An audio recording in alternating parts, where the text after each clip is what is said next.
I would tell you guys when the Sazerac was invented, but this entire video is about when the Sazerac was invented. This is the Sazerac as I was taught it. Is it the 1899 version? I don't really know. Okay, so grab a glass here. I'm gonna do some Peychaud's bitters here, and we're gonna do 4 dashes.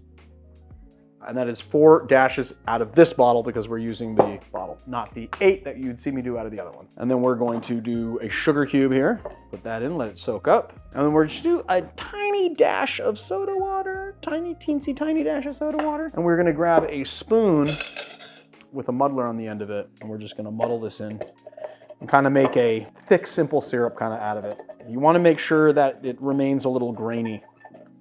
Now we're gonna take some rye whiskey. We're gonna be using Sazerac rye here. We'll do 2 ounces of our rye.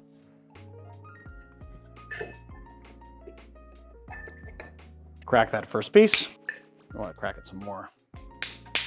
There we go. Add some more in here. Give the old stir.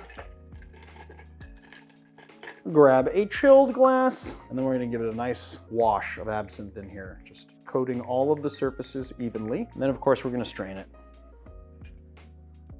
And again, a lemon twist. And again, we're gonna make it look very pretty. I'm gonna do this a little bit differently. I did a parallelogram, but I made it very thin parallelogram.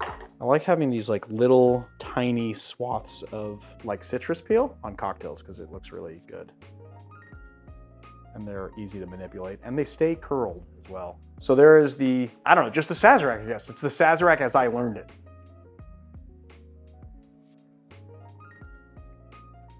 To me, this is it. It's so well balanced. You get the bitters, you get a little bit of sweetness from the sugar, you get that nice Creole kind of anise flavor that you get from the Peychaud's bitters, and then pairs so well with the malty spice of rye. Rye has a really particular flavor. I call it malty. I'm not really sure if that is exactly the right descriptor for it, but for lack of a better term, that's what it kind of hits. It has a little dryness to it, and it also has a little spice to it because rye grain is just spicier than, you know, corn, which would be its closest American whiskey counterpart. And it just balances so well. And to me, the sugar doesn't throw this cocktail off balance, but the real test is going to be when we taste a cognac Sazerac done in this kind of late 1800s, early 1900s style.